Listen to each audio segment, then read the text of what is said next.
Hei, ku cari-cari kau di sekolah hari ini. Aku punya berita besar, dan ini buruk. Sangat buruk. Jangan biarkan aku menunggu. Ibu bilang kami pasti pindah ke California akhir bulan ini. Apa? Tak boleh. Itu 2 hari perjalanan dari sini. Ya, aku tahu. Tapi ibu akan menikahi David. Itu David yang sama dengan yang takut laba-laba, kecoa, dan lainnya?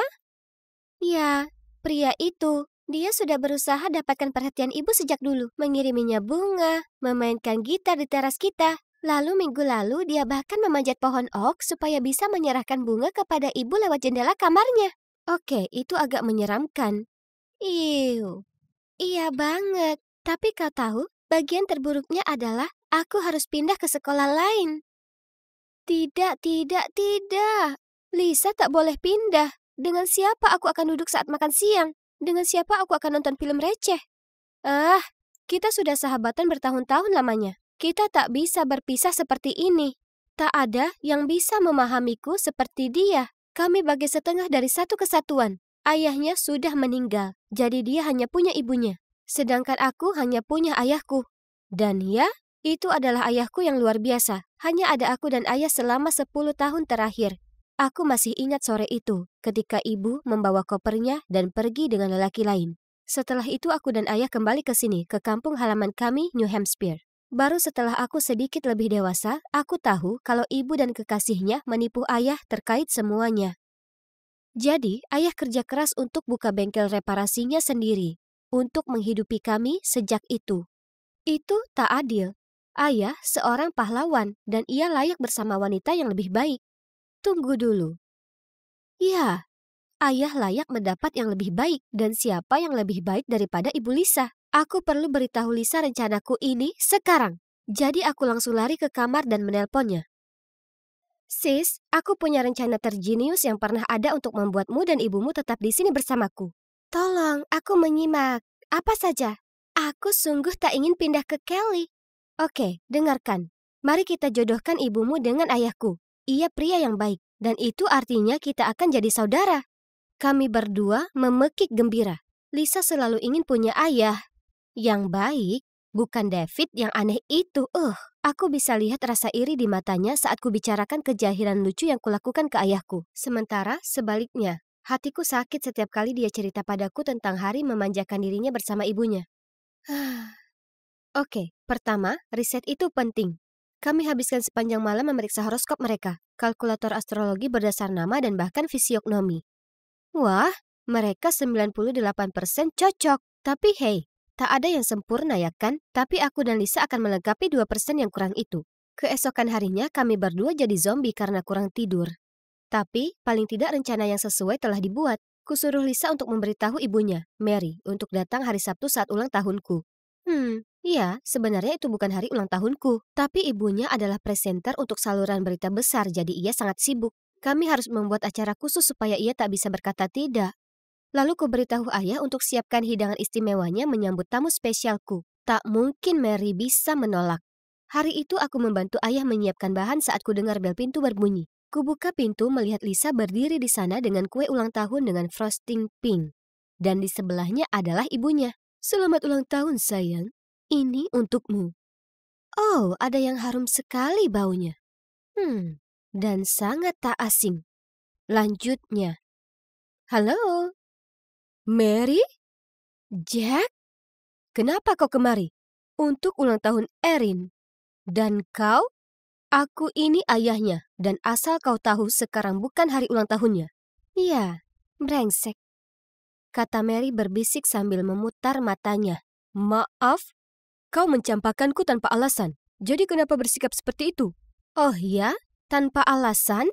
Mataku melesat dari ayah ke Mary. Hah?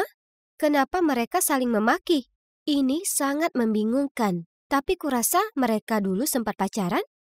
Ya Tuhan, sungguh dunia yang sempit. Oke, terserahlah. Karena sekarang adalah jam makan siang. Dan wow, daging giling legendaris ayah baunya luar biasa.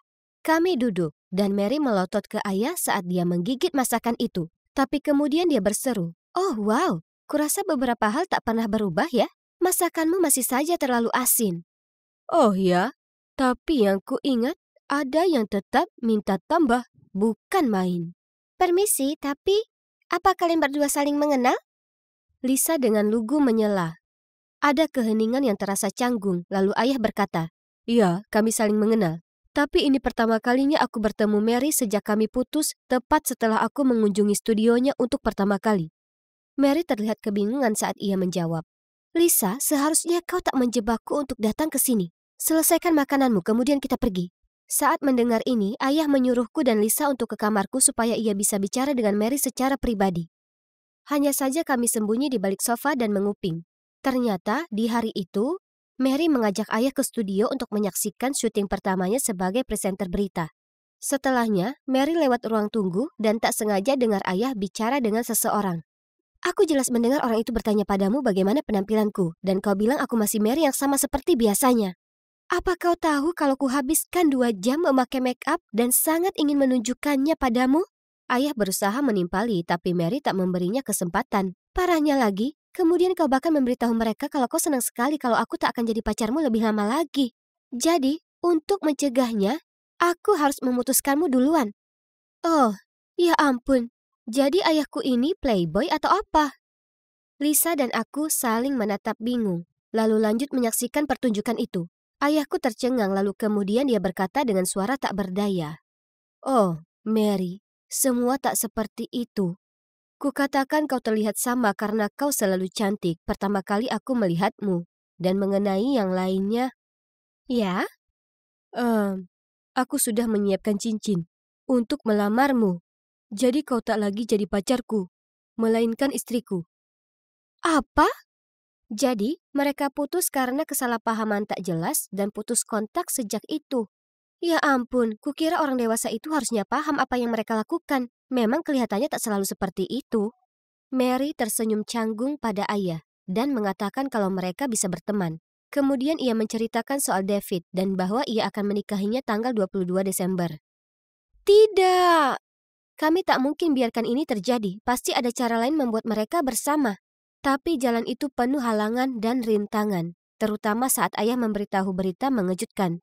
Pacar barunya, Lucy. Beberapa hari kemudian saat aku mengerjakan tugas seniku, ayah masuk ke kamar dengannya. "Permisi?" Lucy mengenakan gaun yang sangat ketat dan memakai make up paling tidak 7 lapis. Lalu dia bahkan berani mengambil fotoku dengan ibu dan mencibir. "Oh, bagus sekali."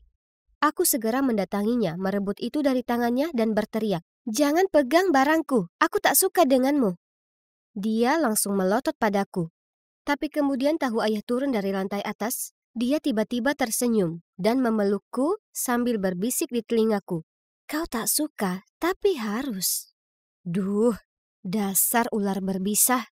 Tapi parahnya, saat dia pergi, wajah ayah tersenyum bodoh. Dan kemudian dia benar-benar menanyakan apa aku mau dia menjadi ibu baruku. Oh, tidak. Pastinya dia sudah menghipnotis ayah. Dengan segera ku telepon Lisa untuk memberitahu soal ini. Dia punya ide mengajak ibunya untuk bergabung dengan kami di pasar Natal pekan ini. Sayang sekali, ibunya menolak. Rupanya dia sudah terlalu sibuk dengan rencana pernikahan. Dan jika kalian berpikir situasi tak akan lebih buruk, ternyata kemudian ayah mengajak Lucy ikut. Jadi, Lisa izin ke ibunya agar memperbolehkannya menginap bersamaku selama beberapa hari supaya kami bisa memberi Lucy pelajaran. Mari kita mulai jahil. Pagi itu, Lucy muncul dengan gaun biru muda yang mewah dan menyuruh ayah mengambilkannya waffle berlapis coklat. Sayang sekali, aku tak sengaja menjatuhkannya mengenai pakaiannya. Ups! Kemudian ada lalat palsu entah bagaimana jatuh ke dalam coklat panasnya. Matanya hampir copot dari kepalanya saat dia meminumnya. Tapi dia hanya menyeringnya licik, lalu meraih lengan ayah dan bergelayut di dekatnya.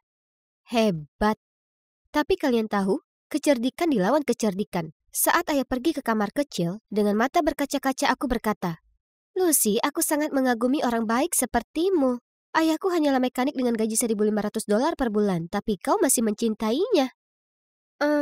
Jadi ini tidak benar. Ayah menjalankan bisnisnya sendiri, tapi ya... Tak mungkin. Tapi dia terlihat kaya. Oh, ayah mungkin hanya putus asa mendapat perhatianmu. Dia sedikit membual. Dan kau bangga karenanya? Itu tak lucu, sayang. Aku ini tak selevel dengan ayahmu. Tak mungkin aku mau bertahan menghadapi anak manja sepertimu untuk laki-laki yang miskin. Tepat saat itu ayahku kembali dan tak mengejutkan, mereka putus. Sekarang karena dia sudah tersingkir, ayah bebas untuk mengambil hati Mary. Ya kan? Kami bertiga kembali pulang dan memperhatikan ayah bertingkah aneh. Dia terus mondar-mandir di pintu. Lalu ketika Mary datang menjemput Lisa, ia langsung membukanya dan berseru padanya. Kau sudah pikirkan lagi tentang kita? Dia tak berkata apapun, tapi kulihat mereka saling melempar pandangan menyesal. Cinta mereka pada satu sama lain sangat jelas dan nyata karena mereka sudah saling kenal sejak mereka tak punya apa-apa. Namun mereka tak melakukan apa-apa. Sudah tanggal 20 Desember. Itu artinya hanya ada 2 hari lagi sampai hari pernikahan. Aku tak bisa biarkan rencana kami gagal seperti ini. Segera kuraih ponselku untuk menelpon Lisa. Tapi deringnya ada di sebelahku. Ponselnya ketinggalan di rumahku. Sial. Lalu besok paginya, aku jalan ke rumahnya untuk pergi ke sekolah seperti biasa. Tapi tak ada siapapun di rumah. Dan dia juga tak di sekolah. Ya ampun. Apa mereka sudah pindah ke tempat David? Langsung kuberitahu ayah sesampainya di rumah. Ia berpikir sebentar, lalu menyuruhku masuk ke mobil segera untuk pergi ke California. Jadi perjalanan darat kami selama 2 hari pun dimulai. Saat kami sampai di lokasi pernikahan, tempatnya kosong. Oh tidak, kami sudah terlambat. Ayah terlihat hancur. Jadi aku merangkulnya dan mulai menuntunnya keluar dari sana. Tapi kemudian resepsionis muncul dan berkata, "Oh, apa mereka juga tak beritahu kalian pernikahannya dibatalkan?" Wajah ayah berbinar dan kami berdua bergegas menuju mobil dan memulai perjalanan panjang untuk pulang. Oh, rasanya begitu lama di mobil dan sekarang tinggal 2 jam lagi hingga malam Natal. Jalanan penuh dengan dekorasi Natal yang indah. Kupandang lewat jendela dan melihat orang-orang berkumpul dengan keluarga mereka. Sementara ayah dan aku berkendara tanpa henti. Menyedihkan sekali. Kami langsung menuju ke tempat Lisa dan Mary, tapi mereka sedang pergi. Jadi kami duduk membeku kedinginan di teras mereka dan menunggu. Ayah tertidur, kepalanya bersandar di pundakku. Tuhan berkati. Kemudian kulihat mereka berjalan ke arah kami. Ya ampun, kalian haruslah lihat wajah terkejut mereka. Kubangunkan ayah, lalu ia melihat Mary. Mary menjatuhkan tasnya dan memandang kami takjub. Kemudian Lisa memberitahu kami cerita lengkapnya. Ternyata, di perjalanan menuju California, mereka bertemu perampok amatir yang memaksa mereka keluar dari mobil. Mary langsung memukul mereka dengan tasnya, sementara David kabur dan sembunyi di balik pohon. Dengan Lisa. Ketika para perampok itu melarikan diri, Mary cerita ke David semua yang ada di lubuk hatinya. Bahwa meski David kaya, bukan itu yang ia inginkan. Justru, Mary ingin pria yang bisa mendukung dan melindunginya. Mary tersanjung dengan gestur cintanya, tersentuh dengan kegigihannya, dan mengira kalau cinta bisa tumbuh, tapi rupanya tak sesederhana itu. Jadi mereka putus, dan pernikahan pun dibatalkan. Ayah dan aku tercengang. Kemudian, dengan mata berkaca-kaca, ayah berkata, "Mary, aku menyesal karena membiarkanmu pergi, tapi ini masih belum terlambat, kan?" Sesaat kemudian, dikeluarkannya cincin lama dari hari itu dari dalam kantongnya, lalu berlutut dan berkata, "Mary, maukah kau menikah denganku?" Mary menangis. "Ya, baik Lisa maupun aku sangat bahagia. Jadi kini kami berdua punya seorang ibu dan ayah, dan kami jadi saudara. Yeay! Ini adalah Natal terhangat yang pernah ada." Ini sisanya. Terima kasih banyak. Tak masalah. Selamat untuk kalian berdua. Kalian mungkin berpikir, kenapa cewek itu begitu senang memberiku uang? Nah, itu biaya konsultasi untuk membantunya dapatkan gebetan. Yap, ini semua berawal sekitar sebulan yang lalu. Yang karena berkat saranku, BFF-ku si Helen dapat cowoknya yang seksi look. Dan bagian terbaiknya adalah hanya butuh 1 foto. Ya, aku tahu kalau cowok seperti Luke sangat muak pacaran dengan cewek yang sulit disenangkan dan populer. Jadi saat temanku yang imut dan baik hati ini memberi Luke sketsa yang digambarnya, lalu dengan malu-malu mengutarakan perasaan kepadanya, sesuai perkiraan, Luke jatuh hati padanya. Kalian tanya bagaimana aku bisa punya rencana sekeren itu? Nah, pada dasarnya aku punya kekuatan super untuk membaca pikiran cowok. Selain itu, aku juga tahu karakter asli tiap tipe cowok. Kenapa? Itu karena aku sudah hidup dengan 3 saudara cowok luar biasa selama 15 tahun terakhir. Dan setiap hari aku harus tahan dengan kebiasaan buruk mereka. Seperti halnya kakak tertuaku Axel, si penyuka olahraga. Di luar, dia selalu cemerlang dan rapi. Tapi di rumah, dia tak pernah bereskan kamarnya dan pernah seminggu penuh tak mandi. Iu.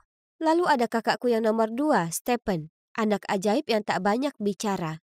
Kecuali dia ada di rumah, maka dia tidak akan berhenti membual akan segala sesuatu di dunia ini. Aku bersumpah, aku tak pernah melihatnya diam lebih dari 1 menit. Lalu yang terakhir adalah adikku yang paling kecil, Gavin, si anak ramah. Helen kira dia itu sangat baik dan gentleman.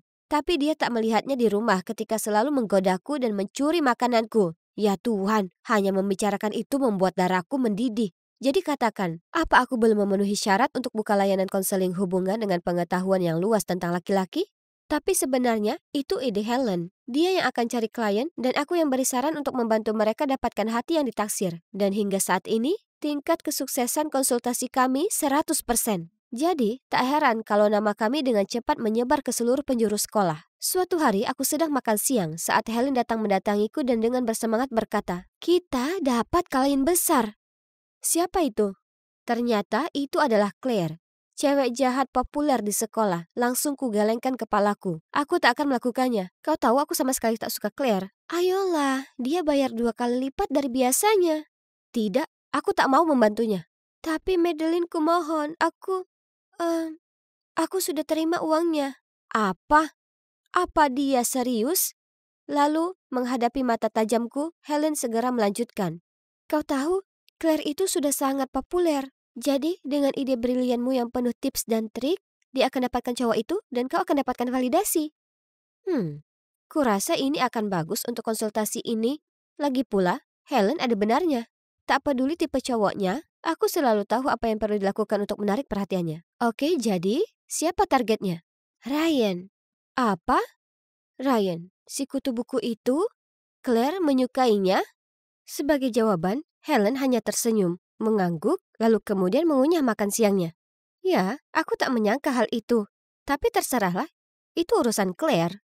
Meskipun targetnya cowok kutu buku yang terkenal benci cewek-cewek dan tak pacaran, itu tak akan mengintimidasi si Madeline ini. Jadi, kumulai misi taktik untuk Claire. Sekarang, coba lihat. Si kutu buku pasti akan jatuh hati dengan cewek yang punya minat sama dengannya, ya kan? Jadi, hari berikutnya, sesuai rencana, Claire menunggu Ryan di depan kelas sastra. Melihat Ryan dari jauh, dia langsung mengeluarkan buku Wuthering Heights dan pura-pura membacanya dengan serius. Tapi Ryan hanya berlalu bahkan tanpa meliriknya. Jadi dia langsung mengejarnya dan membaca satu paragraf keras-keras. Tapi Ryan tetap berjalan dan bahkan memasang kembali headphone-nya. Di titik ini, Claire hanya bisa berdiri di sana dan menghentak kakinya. Iya, itu kegagalan besar. Sepertinya harus kuubah strategi. Bagaimana kalau Lego? Maksudku, kutu buku mana yang tak suka itu? Dengan pemikiran ini, kuhabiskan sepanjang hari membantu Claire merakit model Hogwarts untuk diberikan ke Ryan. Dia dengan bangga menunjukkan mahakaryanya itu. Tapi Ryan bergumam, "Tidak, terima kasih." Lalu berlalu pergi, meninggalkan Claire dengan wajah kebingungan. Dan begitu seterusnya. Dari mulai menyuruh Claire memberinya kue Star Wars, sampai menempelkan foto dirinya berpakaian Black Widow di lokernya. Trik-trikku tak ada yang berhasil ke Ryan. Ya Tuhan, kenapa cowok ini aneh sekali? Beberapa hari kemudian, saat ku taruh bukuku di loker, Claire muncul dan berkata dengan licik, "Layanan macam apa yang kalian berikan? Ini sudah berminggu-minggu. Kenapa Ryan belum juga memperhatikanku?" Perlahan tapi pasti, teruslah melakukannya. Percaya padaku. Mempercayaimu? Aku hanya akan memberimu seminggu lagi. Jika kau tak bisa menyelesaikan tugas pada saat itu, aku akan pastikan semua orang tahu betapa buruk saran-saranmu itu. Lalu dia pergi. Dasar anak sombong menyebalkan. Tapi aku bisa apa? Aku harus menyelesaikan tugas. Kalau tidak, layanan konsultasiku harus berakhir. Lagi pula, Madeline ini tak bisa gagal begitu saja. Dan itulah saat aku dapat ide. Seperti yang kalian lihat, Ryan sedang asik menulis esai di laptopnya. Dan ada aku, Claire, dan Helen duduk di meja terdekat. Pura-pura baca buku. Padahal pada nyatanya, kami mengawasi pergerakan Ryan. Tiba-tiba, Ryan berteriak, yang membuat seluruh orang di perpustakaan tersentak dan akibatnya dapat tatapan marah dari pustakawan. Lalu Claire melenggang ke arahnya. dan dengan suara manis berkata, "Hei Ryan, apa semuanya baik-baik saja?" "Tidak, laptopku rusak. Esaiku yang penting ada di sana dan aku belum menyimpannya. Ini tak mungkin terjadi." Dia memencet-mencet tombolnya. "Akan kuperiksa. Aku cukup jago dengan komputer." Dia menunduk di depan laptop itu. Tiba-tiba, laptop Ryan mengeluarkan suara dan kembali menyala. Dan esai itu baik-baik saja. Wah, siapa sangka kalau cewek seksi seperti Claire bisa jadi ahli IT, ya kan? Ryan mengucapkan terima kasih banyak pada Claire dan bahkan mengundangnya makan siang. Aha, sukses akhirnya. Tapi, hey, jangan bilang padaku kalau kalian juga percaya Claire tahu banyak soal komputer. Tentu tidak. Itu semua berkat kakakku Stephen. Dia menunjukkan padaku cara cepat menginstal software untuk membuat komputer seolah rusak. Jadi kugunakan di laptop Ryan saat dia pergi mengambil buku. Kakakku juga tunjukkan padaku kode rahasia untuk membuatnya bisa bekerja lagi secepat kilat. Dan kusampaikan hal ini ke Claire. Akhirnya, misi tersulit yang pernah kuhadapi beres. Claire dan Ryan sudah resmi pacaran. Aku ingin merayakannya, jadi aku berencana pergi nonton dengan Helen. Tapi kemudian Luke memberinya kejutan tiket ke taman hiburan, dan Helen batal ikut untuk bisa pergi dengannya. Lebih penting teman daripada pacar. Jadi, disinilah aku, sendiri. Bisa dibilang suasana hatiku sedang tidak baik. Tapi yang membuatnya lebih parah lagi, pasangan yang duduk di belakangku terus saling menggoda. Berciuman dengan keras dan bahkan menendang kursiku. Aku tak tahan lagi. Aku berbalik dan hendak mengomeli mereka berdua. Hah? Itu adalah Claire dan Jackson, si pembuat onar di kelas matematika. Mereka berdua juga panik saat mereka melihatku. Apa ini? Bukannya dia baru saja minta aku membantunya dapatkan Ryan? Sebelum bisa kutanyakan apa yang terjadi, dia menarikku ke lobi. Kau sebaiknya tutup mulut soal ini, kalau tidak. Aku tak paham, kukira kau menyukai Ryan. Yang benar saja. Tentu saja aku tak benar-benar suka si kutu buku itu. Aku hanya memanfaatkannya. Jika kau beritahu siapapun soal ini, kupastikan layanan konsultasimu akan berakhir. Apa? Apa dia mengancamku? Ya, memang benar dia membayar untuk jasa layanan. Tapi itu tak berarti aku terima kalau dia memanfaatkanku untuk tujuan jahat. Aku tak bisa diam saja dan menyaksikan Claire mempermainkan perasaan Ryan seperti ini. Jadi, kutinggalkan bioskop dan pergi ke rumah Ryan. Segera saat dia membuka pintu, kuceritakan padanya yang sebenarnya. Dia terlihat kesal akan hal itu, lalu berteriak menyuruhku pergi. Tolonglah Ryan, kita tak bisa biarkan dia lolos begitu saja. Kita perlu memberinya pelajaran. Dia memikirkan hal ini, lalu akhirnya mengangguk dan dengan ketus berkata, "Ya, sudah, terserah."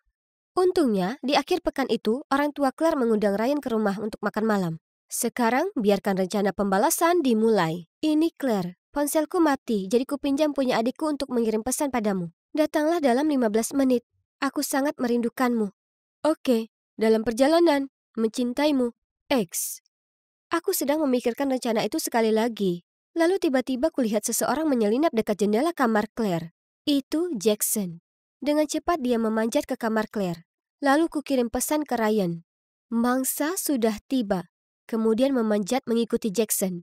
Melihatku, Jackson panik. Apa yang kau lakukan di sini? Tepat saat itu, kami mendengar langkah kaki di luar.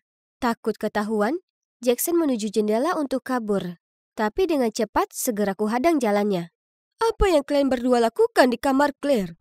Itu adalah ibu Claire, dan di belakangnya adalah Ryan. Dan Claire yang wajahnya panik. Claire, bisakah kau jelaskan padaku kenapa sepertinya ada pertemuan bertempat di kamarmu? Claire terlihat kebingungan, lalu berseru. Itu, begini. Aku pacaran dengan Jackson. Aku bohong ke ibu aku pacaran dengan Ryan hanya karena dia siswa berprestasi. Jadi ibu tak akan melarangku menemuinya. Karena aku tahu ibu tak akan pernah menerima Jackson. Ternyata, orang tua Claire sangat senang putrinya pacaran dengan cowok pintar seperti Ryan. Sampai ingin mengundangnya. Itulah kenapa dia menyewaku untuk membantunya. Mereka sangat marah mengetahui dia telah menipu mereka. Dan tak mengejutkan, mereka menghukumnya sebulan tanpa uang saku. Kasihan dia, tapi dia pasti sudah menduganya. Jadi, sekarang apa? Ya, kuputuskan untuk menghentikan layanan konsultasi. Aku suka sekali membantu orang lain, tapi aku tak suka melihat ada yang terluka. Kebanyakan orang menggunakan jasaku untuk alasan baik, tapi aku tak akan pernah lagi bisa yakin kalau tak akan ada yang memakainya dengan alasan yang salah. Dan aku tak mau terlibat dengan hal tersebut. Bagaimanapun tak semuanya buruk, karena aku jadi punya teman baru. Ryan, omong-omong soal itu, dia pernah menemuiku setelah kelas selesai dan berkata, "Hei, aku perlu bantuan konsultasimu. Ini cukup mendesak." Kuhela napas dan menjawab, "Ryan, kau tahu aku sudah tak lakukan itu lagi. Tapi kau berhutang padaku. Aku ingin kau bantu aku mengajak cewek cantik ini jalan. Aku sangat menyukainya. Namanya Madeline." Hah? Aku tak kenal ada Madeline lain. Oh, tunggu dulu. Yang dia maksud, aku? Tepat pada waktunya, Helen dan Luke muncul. "Hai Ryan, jika Madeline menolak kasusmu, akan kutangani. Aku juga punya banyak pengalaman." Aku memutar mataku padanya, lalu melirik Ryan. Ya Tuhan, dia menyukaiku. Wajahku tak bisa berhenti merona. Sepertinya si mak comblang ini baru saja berhasil menjodohkan diri sendiri. Kenapa hasil lomba sketsa belum juga dirilis? Hei teman-teman, hasilnya ada di sebelah sini. Dengan panik aku lari ke papan pengumuman. Julie Morris, peringkat pertama dalam daftar. Phew. Selamat Julie, kau layak mendapatkannya. Kalian berdua cantik dan berbakat. Apa ada yang tak bisa kalian lakukan?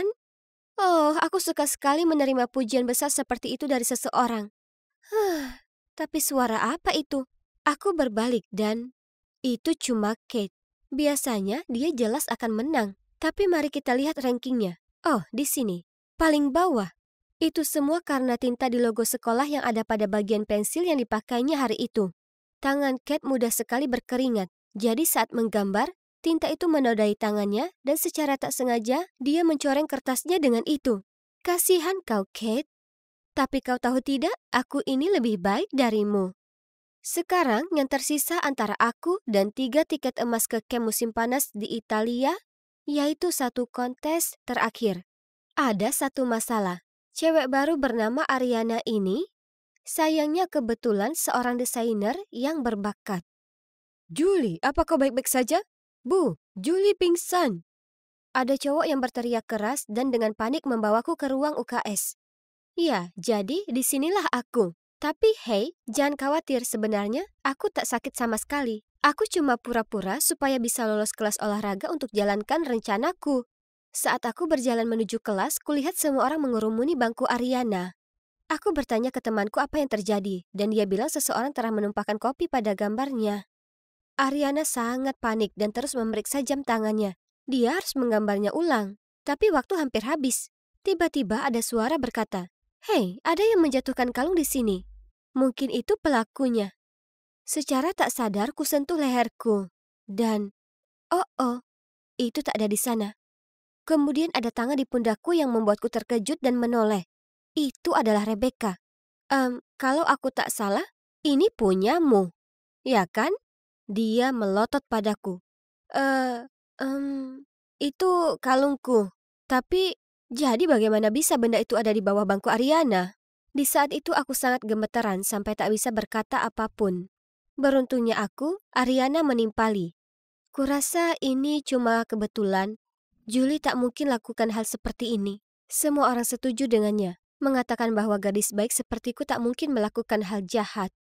Tak apa, Rebecca hanya bingung. Itu saja, jangan khawatir. Beraninya Rebecca menuduhku. Sungguh gila mengingat kami dulu bersahabat. Kalian tahu, aku sudah mengenalnya sejak kecil karena orang tua kami berteman. Tapi kemudian dia tumbuh dan menjadi sok tahu yang menyebalkan. Tapi hei, aku harus kesampingkan itu. Aku harus fokus pada desainku. Hanya karena sudah kusabotase desain Ariana, tak berarti aku bisa lengah. Sungguh penantian menegangkan untuk mengetahui apa aku berhasil masuk daftar ke musim panas. Meskipun aku tak perlu setegang itu, karena tentu saja, aku masuk. Ternyata, walaupun Ariana harus buru-buru menggambar ulang, dia masih mendapat satu tempat juga. Tapi tempat terakhir jatuh ke Rebecca? Hah? Aku tak tahu dia juga tertarik ke desain fashion. Pokoknya, terserahlah Rebecca. Dia bukan tandinganku. Jadi, tada! Akhirnya aku di sini di Milan. Pusat fashion dunia. Dan coba tebak, selama camp musim panas, akan ada berbagai kompetisi. Dan yang terbaik akan memenangkan beasiswa ke Universitas Politeknik Milan. Tak dapat dipercaya, sudah kuimpikan hal ini sejak lama. Tak ada yang akan menghalangi jalanku. Camp sungguh luar biasa. Aku senang mengunjungi museum dan belajar mata kuliah sejarah fashion, pemilihan bahan pakaian, dan teknik menggunting. Kemudian, tes pertama kami diumumkan, menyelesaikan keterampilan dasar menjahit dalam waktu tercepat. Mudah sekali. Aku bahkan sudah mengambil beberapa kelas menjahit sebelumnya. Itu tak masalah buatku. Melihat semua orang berjuang untuk menyelesaikan karya mereka, aku tersenyum dan dengan percaya diri menekan tombol selesai. Namun, di saat yang sama, ada orang lain yang juga menekan tombolnya. Rebecca. Tentu saja, para juri menyukai karyaku, tapi melihat mereka memuji karya Rebecca itu menyebalkan. Kok bisa orang yang tak pernah ikut kelas menjahit sebelumnya bisa begitu hebat? 2 minggu di camp musim panas berlalu. Kemudian tantangan terakhir pun tiba, yang akan menentukan pemenang. Semua kandidat mendapat sepotong kain lebar, dan hanya itu yang diberikan ke kami, yang artinya tak ada ruang untuk kesalahan. Semua orang berusaha fokus dan mendesain dengan intensitas maksimal. Kulirik Rebecca, yang sepertinya hampir selesai dengan gaunnya. Dan jujur, gaun putrinya tampak simpel, tapi elegan. Tiba-tiba, itu membuatku cemas. Sejak kapan dia jadi begitu menyebalkan? Kami istirahat sebentar di siang hari, jadi semua orang pergi makan siang. Sementara aku tinggal sedikit lebih lama untuk menyelesaikan tes. Aku hanya tak selera makan, mengetahui gaunku belum sempurna. Hanya saja, aku tak mampu berkonsentrasi dengan desainku, malah aku terus saja menatap manekin Rebecca. Sebaiknya kulakukan hal ini atau tidak? Jika ada seseorang yang tahu, maka semuanya akan berakhir. Tapi jika aku kalah, maka mimpiku juga akan berantakan. Ada sesuatu dalam diriku yang terus mendesakku untuk langsung menuju karya Rebecca dan segera mencipratkan tinta di baju putih itu. Jantungku berdegup kencang antara senang dan cemas. Lalu aku segera kabur dari tempat kejadian. Saat semua orang kembali ke ruangan itu dan melihat gaun Rebecca, mereka tersentak kaget. Hah? Kenapa Rebecca satu-satunya yang tidak panik? Dengan tenang diambilnya kuas dan mencelupkannya ke dalam wadah tinta dan jalan menuju gaun itu. Lalu dia mulai mencipratkan tinta ke atas gaun. Apa yang dimainkannya? Pertanyaanku segera terjawab saat gaun dengan pola tinta yang unik muncul di depanku. Parahnya, wajah para juri berbinar-binar melihatnya dan mereka sangat menghargai kemampuannya memecahkan masalah. Selamat Rebecca, kau selesaikan pekerjaan dengan baik. Tidak, terima kasih berkat kau, Julie. Mari kita lihat siapa yang menang. Rebecca mencibir lalu jalan pergi. Apa maksudnya itu? Apa dia tahu kalau akulah yang melakukannya? Aku sangat khawatir sampai aku berguling-guling sepanjang malam. Hei, Julie, bangun. Kau tak boleh telat untuk tantangan terakhir. Oh, hai Ariana. Apa yang kau bilang? Tunggu dulu. Bagaimana mungkin ini masih tanggal 23 Juli? Apa aku memimpikan ini semua? Tapi ini sungguh aneh. Semuanya sebenarnya terjadi seperti mimpi itu. Insiden tinta di gaun Rebecca dan pemikirannya yang cepat untuk menyelamatkannya. Bagaimanapun, tetap tenang. Aku tak bisa biarkan beasiswa ini lepas. Aku tak bisa jadi gadis itu yang kehilangan mimpinya untuk orang lain. Rasa malu itu tak sanggup kutanggung. Setelah menyelesaikan desain itu, masing-masing dari kami akan mendapat model untuk menampilkannya. Di saat itu, kubuat keputusan gila. Tepat sebelum pertunjukan, dengan cepat kuikuti model Rose ke kamar mandi. Mengunci pintunya dari luar, lalu meletakkan tanda sedang rusak di depannya. Saat semua kontestan duduk untuk menyaksikan pertunjukan, Rebecca masih belum muncul. Nah, mungkin dia masih sibuk mencari model pengganti. Sudah menyerah, Rebecca? Aku tertawa-tawa sendiri. Kemudian khayalanku akan kemenangan terganggu oleh riuh tepuk tangan dan siulan. Hah? Di atas catwalk? Apakah itu Rebecca? Mengenakan desainnya sendiri? Ariana berbisik ke telingaku. Rebecca sangat memukau. Dia benar-benar pantas mendapat beasiswa ini, ya kan, Julie? Apa? Bagaimana Rebecca mengungguliku? Lagi. Hei Julie, bangun. Kau tak boleh telat untuk tantangan terakhir. Apa? Ini masih tanggal 23 Juli? Tunggu dulu. Ini artinya Rebecca masih belum menang. Dan aku masih punya kesempatan. Kali ini, kuputuskan untuk tidak mengacaukan gaun Rose. Sebaliknya, ku cari online beberapa ide untuk memperbaiki desainku sendiri. Dan kutemukan desain yang luar biasa di sebuah blog fashion yang agak mirip dengan yang dikerjakan Rebecca. Ternyata nona kecil sempurna kita ini hanyalah pencuri ide. Jadi kuputuskan untuk mendesain gaun yang sama. Dan 1 jam sebelum tampil adalah waktu untuk menarik pelatuk. Aku melapor ke juri kalau Rebecca mencuri ideku dan mengklaim diriku sendiri sebagai pemilik blog itu. Tapi bukannya menunjukkan kepanikan, sebuah seringai muncul di wajah Rebecca saat dia menoleh padaku dan berkata, "Permainan berakhir, Julie." Lalu ia langsung menuju juri. Aku tak tahu apa yang dia katakan ke mereka, tapi mereka diskualifikasi aku setelahnya. Permisi? Aku tak bisa bernafas atau berpikir atau apapun. Aku menunjuk ke arah Rebecca dan berteriak, "Dia itu pencurinya! Ada yang salah di sini." Kemudian Rebecca dengan tenang mendekatiku. "Usaha yang bagus, Julie, tapi trik kotormu itu tak akan bisa bodohi aku. Aku tahu kamu yang merusak proyek Catherine dan Ariana. Dan coba tebak siapa pemilik asli blog itu?" "Ya, aku." Aku menatapnya kaget. Saat dia lanjut membahas alasan sesungguhnya kenapa dia berhenti berteman denganku. Dia bilang itu semua karena kecemburuanku yang sudah mengubahku menjadi cewek yang jahat. "Julie, kau ini cantik dan berbakat.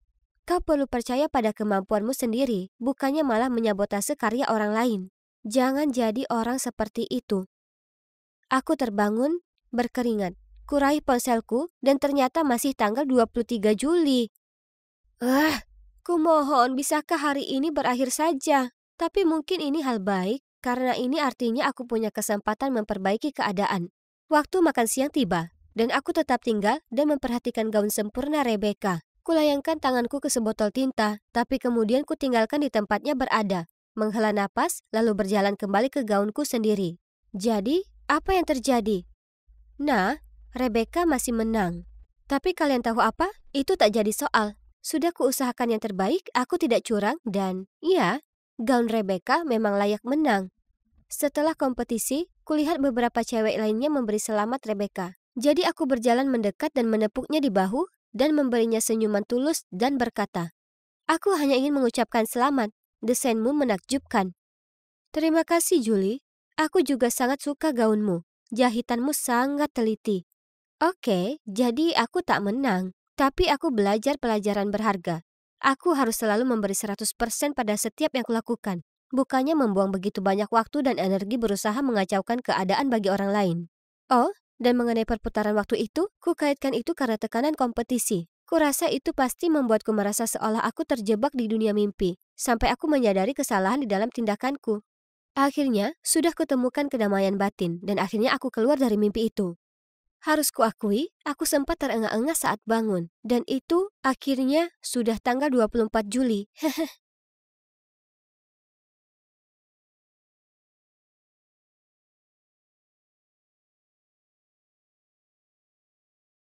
Emma, gurumu bodoh buah, menelpon lagi. Katanya nilaimu mengerikan dan kau tidak memperhatikan di kelas. Kenapa kau tak bisa seperti kakakmu? Tidak dengan ceramah ini lagi. Selalu seperti ini sejak aku mulai SD. Di mata ibu, hanya kakak perempuanku Eva yang mewarisi kepandaian ayah kami. Sementara aku cuma anggota keluarga yang tak berakal. Seolah begitu. Dia cuma pandai baca buku-buku yang tak berguna. Pasti dia tak tahu apapun yang sifatnya teknis, seperti cara kerja perusahaan internet ayah dan semacamnya. Tapi terserahlah, aku tak peduli. Aku kenyang, ujarku sambil bangkit lalu menuju ke markas kecilku. Garasi. Aku sibuk mengerjakan proyek pribadiku, jadi aku tak punya waktu untuk peduli siapa anak favorit ibu. Oh, kalian pasti bertanya apa yang sedang kukerjakan. Nah, alat ini memancarkan Wi-Fi. Terdengar familiar ya kan? Tapi alatku ini bisa memancarkan ke seluruh penjuru kota. Tidak hanya itu, koneksinya jauh lebih kuat dan stabil daripada yang orang gunakan di rumah. Dan lebih nyaman tanpa semua kabel dan lainnya. Tanpa diragukan lagi, ini karyaku yang paling membanggakan. Dan sungguh suatu kebetulan kalau beberapa hari sebelumnya di sekolah, Bu Dobua mengumumkan bahwa untuk pertama kalinya, sekolah mengadakan lomba penemuan. Umumnya, aku selalu melewatkan acara sekolah, tapi kali ini berbeda. Kontes ini bisa jadi menyenangkan, ya kan? Tak boleh buang-buang waktu, jadi kucurahkan semua waktu senggangku siang dan malam mempersiapkan lomba penemuanku. Dan kalian tak akan percaya apa yang terjadi. Aku menang juara pertama. Dan tak hanya itu saja, Salah satu jurinya, Pak Robert, sangat tertarik dengan penemuanku sampai-sampai ia menawarkan untuk berinvestasi untuk itu. Awalnya, aku agak takut dan ragu untuk menyetujui. Maksudku, aku kan masih SMA, tapi ini merupakan kesempatan seumur hidup. Jadi bagaimana bisa aku menolaknya? Jadi setelahnya, Pak Robert memilah-milah pabrik manufaktur dan ruang kantor untukku di tengah kota. Ini keren, tapi aku lebih memilih bekerja di garasiku. Lebih nyaman seperti mengingat aku masih sekolah dan lainnya. Ku tingkatkan alatku dan meluncurkannya ke publik. Dan kalian tahu apa? Itu sukses besar. Kurang lebih semua orang di kota mengganti peralatan wifi mereka yang lama dan lamban lalu mengakses punyaku. Kemudian suatu hari, aku mendapat telepon dari saluran berita lokal untuk mewawancaraiku dan keluargaku di rumah. Oh ya Tuhan, yes. Oh, hanya ada satu hambatan. Aku belum cerita ke keluargaku soal ini karena aku tak tahu. Mungkin karena aku tahu tak mungkin mereka percaya padaku. Seperti waktu ku dapat nilai A untuk ujian fisikaku dan ibu langsung bertanya apa aku mencontek. Tapi, ya terserah. Ini jauh lebih besar daripada itu.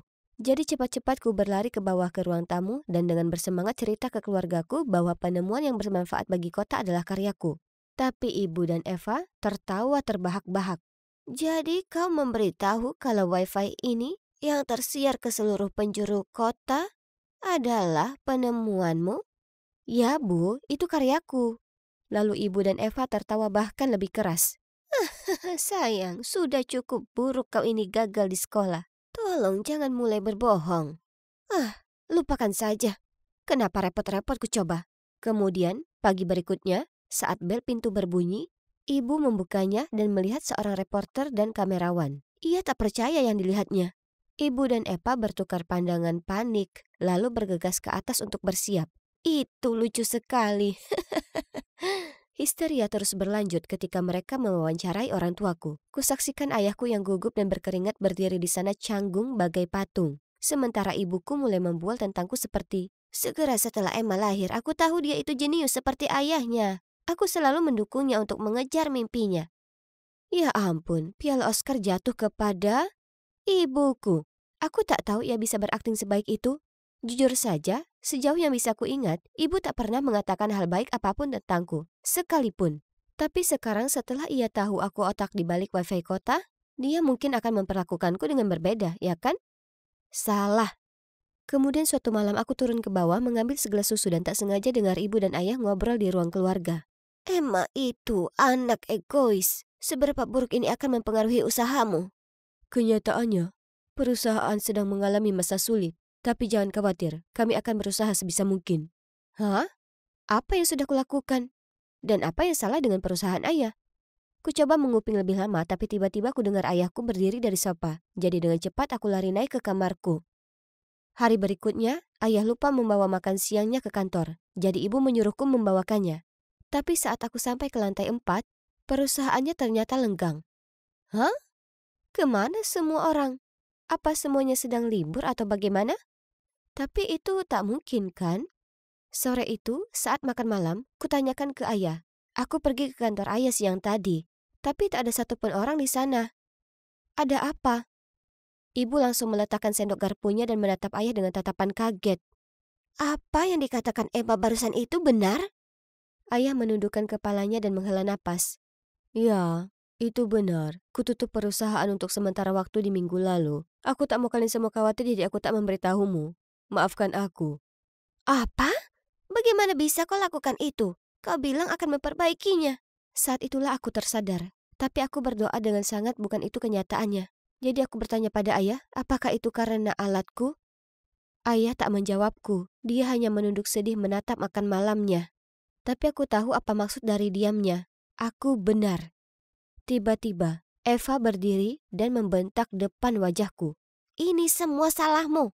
Kau yang ciptakan alat bodoh itu dan sekarang bisnis ayah berada di ujung tanduk. Itu memang tipikalmu. Kau tak pernah berpikir sebelum bertindak. Lalu dia berderap naik ke atas.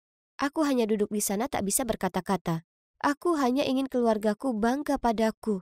Tapi sepertinya mereka malah membenciku lebih dari sebelumnya. Kemudian ayah menoleh padaku dan dengan lembut berkata, Emma, ini bukan salahmu. Aku seperti sedang menunggu ibuku untuk berkata sesuatu. Apapun, Tapi ia tak melakukannya. Ia hanya membereskan meja. Aku merasa sangat bersalah tentang apa yang terjadi pada ayah. Tapi hei, sekarang aku harus bekerja lebih keras supaya aku bisa menafkahi keluargaku, ya kan? Setelahnya, ibuku benar-benar mengghostingku. Sedangkan kakakku, kapanpun kami berpapasan, dia menatapku tajam dan menggumamkan komentar jahat seperti, "Mari kita lihat berapa lama sampai bisnis berhargamu ini gagal." Aku berusaha mengacuhkannya, tapi dia makin menjadi-jadi. Suatu hari Minggu aku berada di garasiku sedang bekerja, saat tiba-tiba ku dengar suara keras datang dari luar. Ku buka pintu garasi dan melihat kerumunan orang membawa spanduk mengatakan, "Kami kehilangan pekerjaan karenamu, dan tak ada pekerjaan tak ada masa depan." Ya Tuhan, mereka para pendemo. Kurasa mereka dari kantor ayahku. Tunggu dulu, kulihat wajah yang tak asing. Eva? Dia membawa spanduk besar bertuliskan, "Ayahku kehilangan pekerjaan karenamu." Akhirnya, ayah keluar dan membubarkan kerumunan. Kemudian ia mengadakan rapat keluarga mendesak. "Teganya kau lakukan itu padaku." Pertanyaan yang benar seharusnya teganya kau lakukan itu ke ayah. Berkat kamu, puluhan orang kehilangan pekerjaan mereka. Kau buat hidup orang lain menderita. Cukup, kalian berdua. Eva, yang kau lakukan itu keliru. Keluarga seharusnya saling mendukung. Tapi ayah, dia... Tidakkah kau dengar apa yang barusan kukatakan? Eva melempar pandangan benci, lalu lari ke kamarnya. Aku menatap ibu yang bersandar di dinding dengan kedua tangan terlipat. Apa ibu setuju dengan apa yang Eva lakukan? Atau ia berada di pihakku? Ya Tuhan, tolong katakan sesuatu. Tapi yang mengagetkanku, setelah itu, ibu mulai bicara lagi padaku. Dan ia sebenarnya bersikap baik. Ia bahkan mulai membereskan kamar dan tempat kerjaku. Wah, ini hal baru. Apa ia akhirnya menerimaku? Kemudian suatu hari ku terima banyak sekali email keluhan tentang wifi-ku. Butuh waktu seharian, tapi akhirnya ku temukan penyebab masalahnya. Laptopku. Seseorang telah merusaknya. Tak perlu seorang jenius untuk mengetahui siapa itu. Eva, pastinya. Tapi aku perlu bukti, jadi ku siapkan jebakan. Keesokan malam, saat semua orang sedang makan, aku turun ke bawah. Cepat-cepat mengambil selembar roti dan berkata, "Aku mau pergi, ada urusan." Oh, dan tolong bisakah kalian jangan masuk ke garasi? Karena aku sedang mengunggah beberapa file penting. Ibu dan ayah mengangguk dan tersenyum padaku. Di sisi lain, Eva cuma memutar mata lalu lanjut makan. Iya, paling tidak aku tahu rencanaku sedang berjalan. Aku jalan keluar dan sembunyi di balik semak-semak. Jadi, apa rencanaku kalian tanya? Nah, kusiapkan laptopku supaya saat ada yang membukanya, secara otomatis laptop akan mengirim notifikasi ke ponselku dan menyalakan kamera supaya bisa kulihat siapa itu. Kutunggu 1 jam lamanya, tapi belum ada apa-apa. Lalu tiba-tiba ponselku berbunyi. Seseorang membuka laptopku. Dia belum menyalakan lampunya, jadi terlalu gelap untuk melihatnya. Tapi aku yakin 100% siapa itu. Waktunya untuk mengungkap. Apa yang kau lakukan mengendap-endap di luar sini? Eva? Apa yang dilakukan di sini? Tunggu, jika Eva di sini, lalu siapa yang ada di garasi? Tak menjawab pertanyaan Eva, aku lari secepatnya ke garasi untuk menangkap penyusup ini. Dan segera saat ku nyalakan lampu, tak bisa ku percaya siapa yang mengutak-ngatik laptopku. Itu ibu. Apa yang sebenarnya terjadi? Aku mengadakan rapat keluarga dan memberitahu semua orang apa yang ibu lakukan. Ayah dan Eva terlihat kaget dan bertanya ke ibu kenapa ia melakukannya. Aku hanya tak tahan melihat ayahmu menderita lebih lama. Ia curahkan hidupnya untuk perusahaan itu dan ia sekarang cuma jadi bahan ejekan.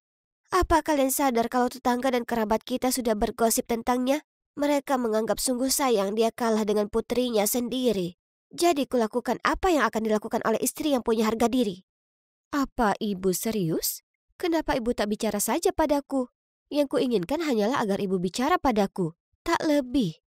Tapi tidak, ibu memutuskan untuk sembunyi-sembunyi dan berusaha menyabotase saja bisnisku. Setelah pengkhianatannya aku jadi muak. Jadi aku tak bicara padanya dan menghindarinya sebisa mungkin. Wajar jika ibu bersikap dingin terhadapku. Tapi aku tak pernah menyangka ibu sanggup melakukan ini. Ini terjadi selama berminggu-minggu dan jadi cukup menjemukan. Percayalah padaku, tak menyenangkan berusaha menghindari seseorang di rumah sendiri. Tapi kemudian suatu hari aku pulang dari sekolah dan kulihat ayah duduk di pojok ruang keluarga, memperbaiki PC-nya. Astaga, ayah nampak sangat menyedihkan. Saat itulah aku tersadar, ini passion-nya dan kurenggut itu darinya. Segera aku paham kenapa ibu lakukan apa yang diperbuatnya. Ibu melihat betapa sedihnya ayah, tapi tahu ia tak akan pernah mengatakan apapun padaku karena ia selalu mendukung. Tapi bagaimana bisa ku perbaiki semuanya? Haruskah ku lepas semuanya agar ayahku bisa kembali membuka perusahaannya? Ah, kenapa ini sangat sulit untuk dipecahkan? Tunggu dulu, kurasa aku punya solusinya. Kalian pasti penasaran apa yang dikerjakan ayahku di sini. Nah, aku punya ide, kami sebaiknya kerjasama. Ayahku jago teknologi, jadi tak butuh waktu lama menunjukkan padanya bagaimana segala sesuatunya berjalan di sini. Oh, dan karena bisnisku sudah berkembang, kami juga bisa mempekerjakan beberapa karyawannya yang sebelumnya. Dengan adanya ayah yang membantu, aku jadi punya waktu untuk fokus ke pendidikanku. Bahkan Eva mulai membantu. Dan dia mahir dengan itu. Aku menjadikannya asisten ayah. Sungguh bisnis keluarga yang baik. Hah! Sedangkan ibu, kami bicara panjang lebar. Akhirnya kukatakan padanya betapa perlakuannya terhadapku membuatku merasa buruk. Lalu ia meminta maaf atas semua yang dilakukannya. Aku akhirnya memaafkan ibu. Aku tahu ia hanya lakukan itu karena sangat mencintai ayah. Jadi, setelah semua drama itu, kami kini merupakan keluarga besar yang bahagia.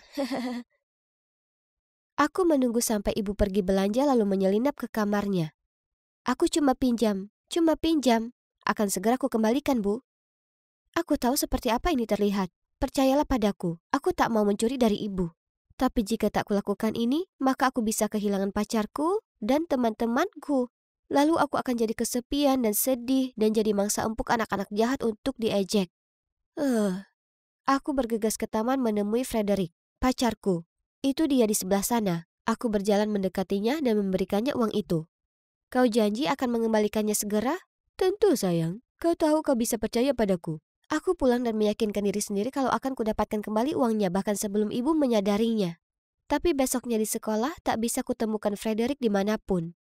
Saat istirahat, aku tanya ke temanku apa dia melihatnya, dan dia ceritakan padaku kenyataan yang mengejutkan.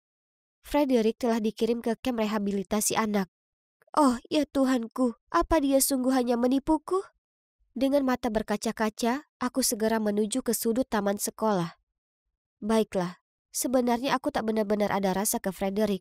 Aku pacaran dan nongkrong dengan anak-anak berandal karena ingin ku bangun image keren. Kenyataannya, aku ini cuma cewek miskin. Kalau orang-orang tahu soal ini, maka hidupku akan berakhir ya kan? Mereka akan mengucilkan dan mengejekku. Hei Charlotte, apa kau tak apa? Oh tidak, itu temanku Rachel. Aku tak mau dia melihatku seperti ini. Hei, apa yang terjadi? Dia terdengar sangat tulus dan harus kuakui akan sangat menyenangkan bisa curhat dengan seseorang.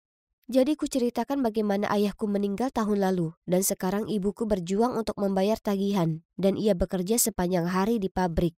Dan bagaimana Frederick menipuku agar memberinya uang dari tabungan ibuku. Yang mengejutkanku, Rachel melingkarkan lengannya memelukku dan tersenyum manis berkata, "Tidak apa-apa Charlotte, akan kupinjamkan kau uang. Bisa kau kembalikan kapan saja." Mataku berbinar dan aku tergagap. Benarkah kau mau lakukan itu untukku? Tentu saja, kita ini teman, ya kan? Wah, ini mengejutkan. Ternyata aku amat meremehkan temanku. Kukira dia akan mengejekku jika dia tahu kebenarannya, tapi sebaliknya dia sungguh bersimpati padaku dan berusaha menolongku. Saat makan siang, temanku Dina duduk di sampingku dan bertanya kenapa aku kelihatan bersedih. Aku penasaran. Lalu dengan murung menunduk ke tatap yogurtku. Menghela napas lalu cerita betapa buruknya keadaanku ini. Dia mengelus lenganku dan berkata semuanya akan baik-baik saja. Lalu dia meminjamiku sejumlah uang. Wah, ini berhasil lagi. Kulakukan ini beberapa kali lagi. Dan wah, aku punya cukup uang untuk mengganti uang di kotak ibu. Bahkan sebelum ibu menyadari uangnya sudah raib. Oh, itu cantik sekali. Itu sempurna untuk audisi modelku yang akan datang. Tapi, tak mungkin aku bisa membelinya. Dengan sedih aku berjalan pergi, membayangkan betapa luar biasa aku akan terlihat memakai gaun itu. Hai Charlotte. Aku berbalik dan, oh, itu Matthew, cowok norak di sekolah. dia segera mendatangiku. Dengan gugup menggaruk lehernya, lalu berkata, "Hey Charlotte, apa kau sedang belanja?" Ah, cowok ini mengganggu sekali. Seolah cewek cantik sepertiku akan tertarik dengan cowok norak sepertinya. Tunggu dulu. Apa itu tas belanja Louis Vuitton di tangannya?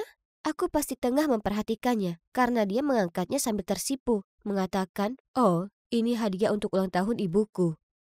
Ku belai lengannya, lalu memberinya tatapan lugu. "Matthew, kau sungguh anak yang baik. Orang tuamu pasti bangga sekali padamu. Aku berharap juga bisa membelikan ibuku sesuatu yang berharga, tapi kami terlalu miskin." Aku mendengus. Aku bahkan tak mampu beli gaun cantik ini yang kuperlukan untuk audisiku. Matthew tersenyum manis padaku dan berkata, "Tak apa, gimana kalau kubelikan kau gaun itu sebagai kado ultah? Ultahmu sebentar lagi ya kan? Yuk." Jadi begitulah, akhirnya ku dapat gaun sempurna itu. Oh, aku juga akhirnya dapat pacar baru, Matthew. Awalnya, sangat seru diajak ke restoran mahal dan dibelikan hadiah mewah. Namun kemudian kemilau itu pun memudar. Aku tak suka Matthew seperti itu. Malah, menurutku dia cukup mengganggu. Dia sama sekali tak tampan, dan dia lakukan hal-hal yang sangat bodoh. Pernah saat mengantri makan siang, dia mulai perlihatkan padaku tarian mengerikan untuk video TikTok-nya yang terbaru. Itu sangat memalukan. Kapanpun aku harus jalan dengan Matthew, kudapati diriku sendiri menghayalkan orang lain. Cowok keren bernama Thomas. Andai saja aku tak terjebak dalam rutinitas ini dengan Matthew, tapi ini sebanding dengan uang dan barang-barang itu. Iya kan? Lalu suatu hari di sekolah, Rachel mendatangiku dan meminta uangnya kembali dariku. Kukatakan padanya aku sangat menyesal, tapi aku sedang tak punya saat ini. Rachel mencibir.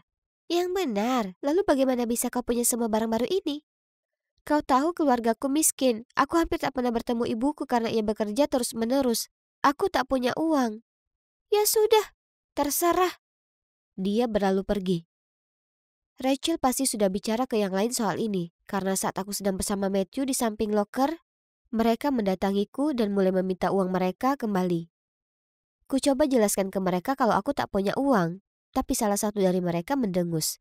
"Yang benar saja, kau sudah membodohi kami semua dengan cerita cengengmu. Awas Matthew, dia akan lakukan hal yang sama denganmu." Lalu mereka berjalan pergi. Matthew memberiku pandangan bertanya-tanya. Jadi ku coba bersikap seolah semuanya baik-baik saja dan mulai menyortir bukuku. Dia tak berkata apapun setelahnya. Jadi aku bersikap tak ada yang terjadi dan mengadang lengannya saat kembali berjalan menuju kelas. Lalu tiba-tiba, dia menepis tanganku. "Apa itu benar? Apa kau hanya bersamaku karena uangku?" "Tidak. Bisa-bisanya kau berkata begitu. Berhentilah bersikap konyol."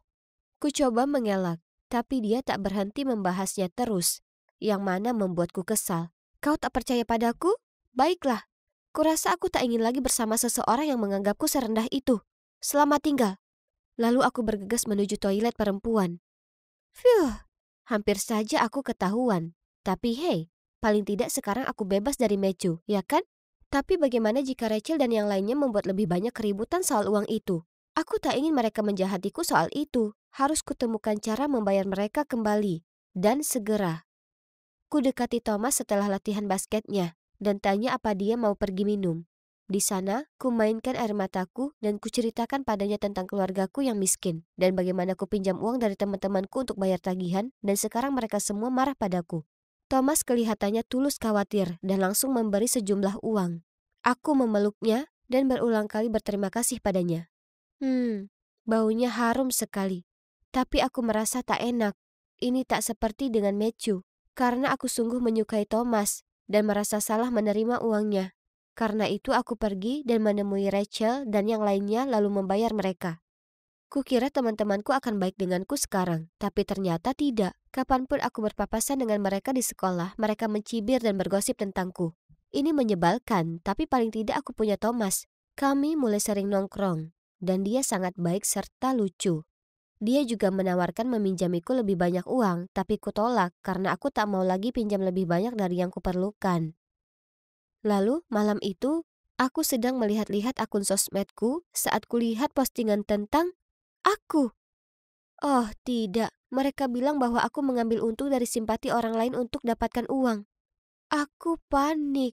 Jadi dengan segera ku balas tautan itu mengatakan sebenarnya tidak begitu dan hidupku memang berat. Tapi kemudian Rachel berkomentar, "Ini dia, berlagak jadi korban lagi." Hari berikutnya di sekolah begitu buruk. Kurasakan seolah semua melongo menatapku. Tapi selama ada Thomas di sisiku, semua tak masalah. Aku sedang santai dengannya di lapangan sepak bola saat Matthew menghampiri dengan tampang marah di wajahnya. "Kau memanfaatkanku ya kan? Kau sama sekali tak pernah menyukaiku. Kau hanya ingin uangku." Aku menatapnya dengan mulut ternganga. Tak tahu harus berkata apa. "Itu sangat rendahan, Charlotte. Hei, Tai. Kalau aku jadi kamu, aku akan menjauhinya. Kecuali kau ingin berakhir dengan hutang." Dia berlalu pergi. Apa yang dia katakan itu benar? Tidak. Sebenarnya, ya. Tapi itu sudah berlalu. Itu tak sama denganmu, aku bersumpah. Thomas menggelengkan kepalanya lalu berkata, "Aku tak mengira kau seperti itu." Lalu diambilnya barang-barangnya lalu pergi. Ini mengerikan. Tak hanya aku kehilangan teman-temanku, tapi sekarang aku juga kehilangan cowok yang sungguh kupedulikan. Setelahnya, semua orang mengacuhkanku di sekolah. Rasanya sangat buruk mengetahui aku sangat tak disukai, dan aku tak sabar untuk menamatkan sekolah. Saat hari kelulusanku akhirnya tiba dan aku naik untuk mendapatkan ijazahku, tiba-tiba Rachel bergegas naik ke panggung dan merebut mikrofon. "Hai semuanya, kurasa adil jika kalian semua tahu kebenaran tentang Charlotte. Dia memanfaatkan simpati temannya untuk mendapatkan uang kita. Dia bahkan pacaran dengan anak laki-laki supaya dia bisa menyuruhnya membelikan semua yang dia inginkan."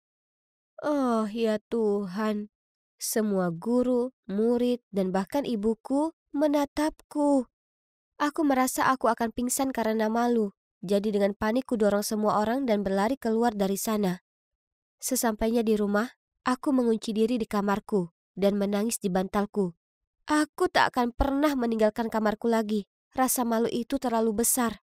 Beberapa saat kemudian, ibu mengetuk pintu kamarku, lalu masuk ke kamar dan duduk di tepi ranjang.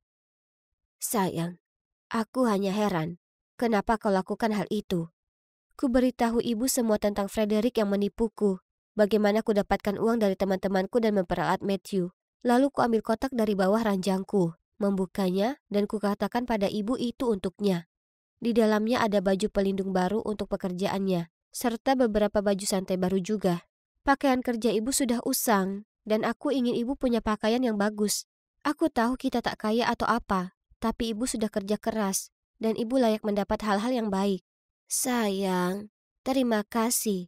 Tapi kau tak harus memberikanku apapun. Aku tahu memang berat sejak ayahmu tiada. Tapi tak pernah ada gunanya berlagak jadi korban untuk mengambil keuntungan dari orang lain seperti itu. Lalu ibu memelukku. Nasi sudah menjadi bubur.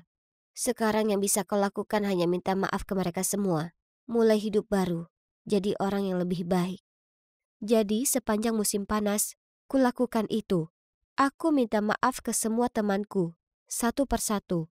Ya, kecuali Thomas, karena dia pergi sepanjang musim panas.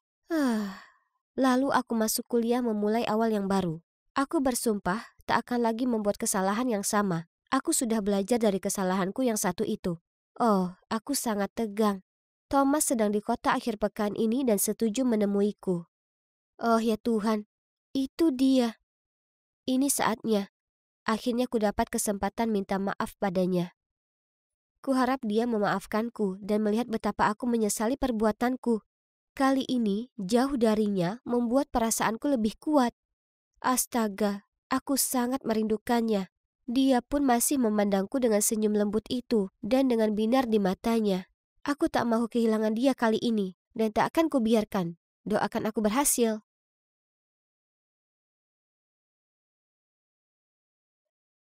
Oh, sudah lebih dari 1 tahun. Dan tempat ini masih persis sama, pikirku dalam hati. Tiba-tiba, kulihat ada pria berjalan di depanku. Dia kelihatan sangat familiar. Apa mungkin itu dia? Alex! Aku segera mengejarnya dan meraih lengannya. Dia akan menerima bogemku. Tapi saat dia berbalik, ups, kusadari itu bukan Alex, tapi orang asing. Martin Henderson? Aku sangat malu sampai aku tak bisa lagi menatap matanya.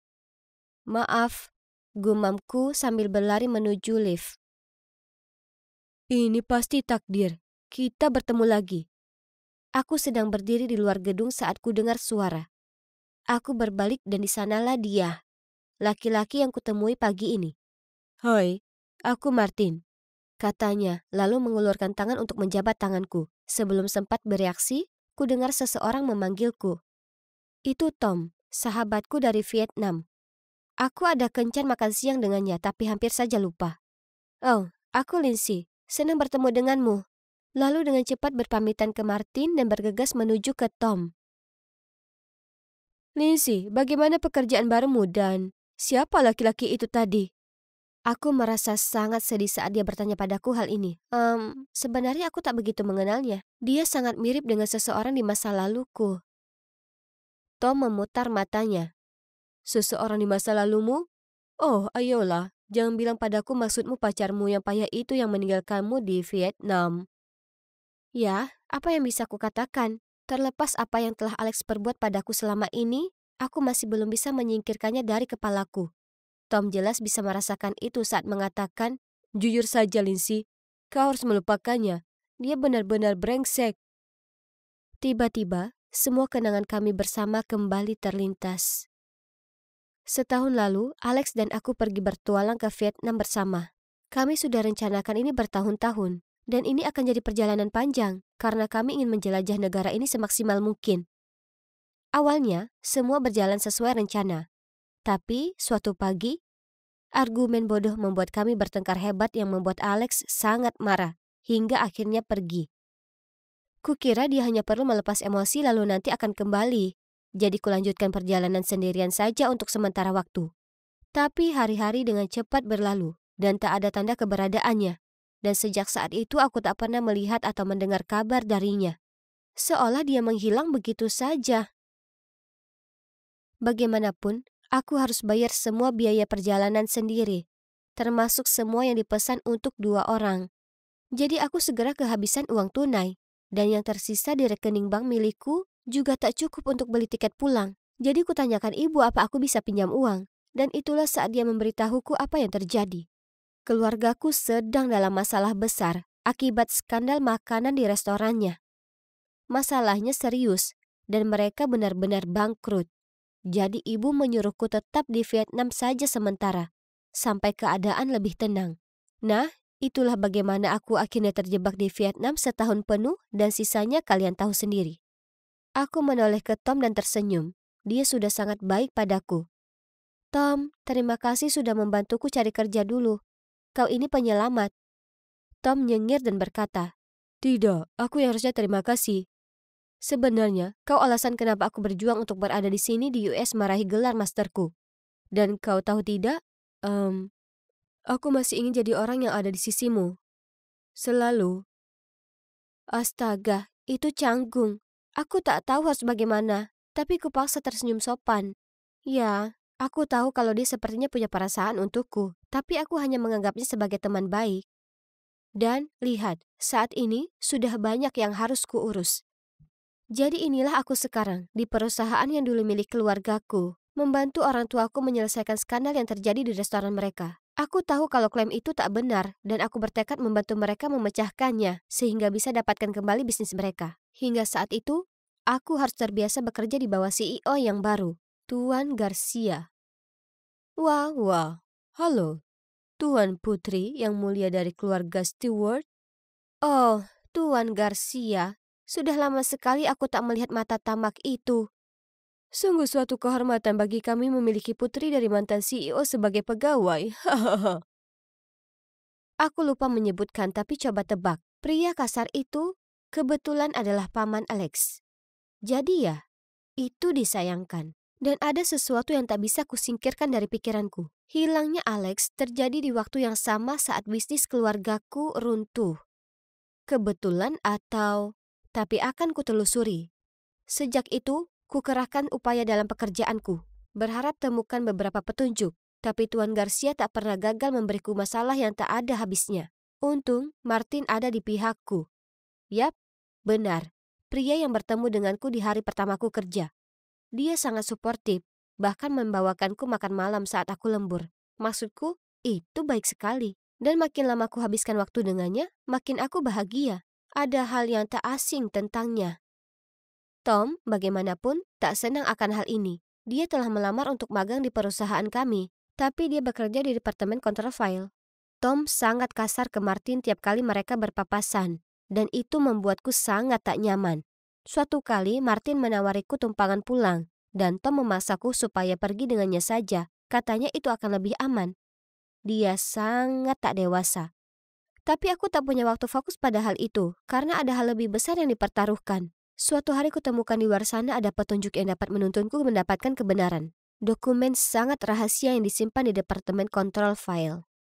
Isinya adalah semua aktivitas bisnis sebelum keluargaku bangkrut, dan juga detail bagaimana Tuan Garcia kemudian mengambil alih perusahaan.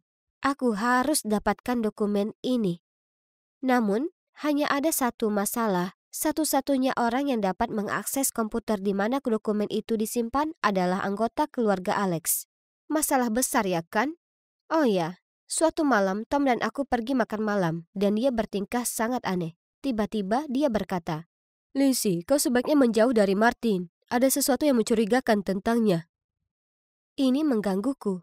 Tom, aku tak paham. Apa sih masalahmu dengannya? Tolong dengarkan aku dulu. Kemudian, dia cerita padaku apa yang telah dilihatnya. Suatu malam, dia kembali ke kantor karena dia lupa ponselnya. Lalu kebetulan dia melihat Martin mencoba mengakses dokumen yang sangat rahasia. "Minta akses," kata Martin. "Tolong berikan kode aksesnya." Server menanggapi. "Alexi Joseph Garcia," katanya dengan percaya diri. Lalu kemudian pemindai iris mulai bekerja.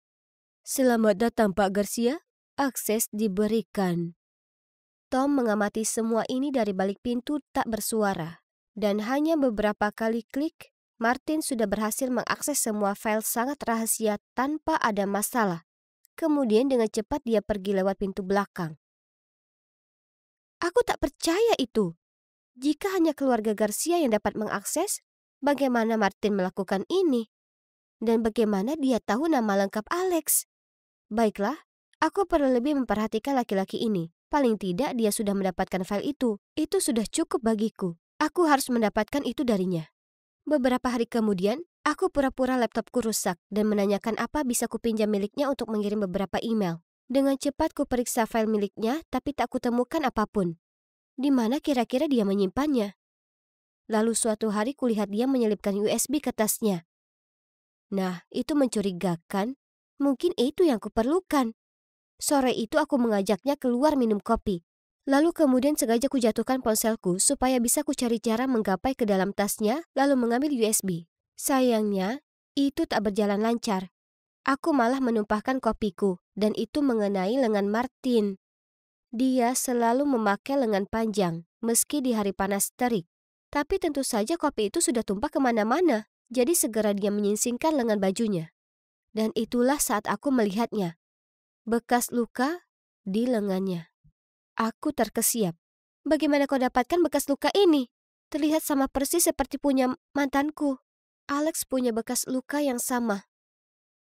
Sebelum aku bisa berkata apa-apa lagi, Martin membentak dan berkata, "Bekas luka apa?" Kemudian dengan cepat ditariknya lengan bajunya ke bawah. "Jangan bohong padaku, Martin. Aku melihatnya. Dan aku tahu ada yang mencurigakan tentangmu. Kenapa kau akses ruang server di jam 10 malam? Dan bagaimana kau tahu nama lengkap Alex? Beritahu padaku siapa dirimu. Aku tahu ada yang tak asing tentangmu. Beritahu saja aku kebenarannya." "Ya, ini aku, Alex." Dia berbicara ragu-ragu, kemudian memintaku untuk tenang. Tapi aku tak tahan. Jantungku rasanya berhenti berdetak. "Teganya kau lakukan ini?" jeritku. "Apa kau dan pamanmu merencanakan ini sekian lama?" "Lindsay, biar ku jelaskan. Kujalani operasi plastik, tapi ini tak seperti yang kau pikir. Aku ada di pihakmu. Aku ingin menggulingkan pamanku dan mengembalikan perusahaan ke keluargamu. Percayalah padaku." Kemudian Martin, atau sebaiknya kusebut Alex, memberitahu keseluruhan ceritanya. Ternyata, Tuan Garcia merencanakan semua untuk menyabotase bisnis keluargaku dan memanfaatkan Alex untuk membantu melakukannya. Dia bahkan mengarang cerita bahwa terjadi perseteruan antara dua keluarga kami. dan bahwa ayahku mencoba membuat bangkrut keluarga Alex, yang membuat orang tuanya diambang keputusasaan. Tentu saja ini membuat Alex marah, karena dia sangat protektif dengan keluarganya, dan terpupuk di dirinya keinginan kuat untuk balas dendam. Tapi setelah membantu pamannya mengambil alih bisnis keluargaku, dia menemukan tak hanya Tuan Garcia itu bukan pamannya, tapi ternyata dia, Alex, juga seorang yatim piatu. Rupanya, Tuan Garcia tak ada hubungan darah dengan Alex. Dia pun tak tahu apapun soal almarhum orang tua Alex. Pria pendengki itu memanipulasi orang dengan cara apapun untuk keuntungannya. Alex merasa jijik telah dimanfaatkan dan dibohongi seperti ini. Jadi dia bertekad membalas dendam ke pamannya dengan mengganti identitasnya dan mengungkap semua untuk membawa keadilan untuk keluargaku.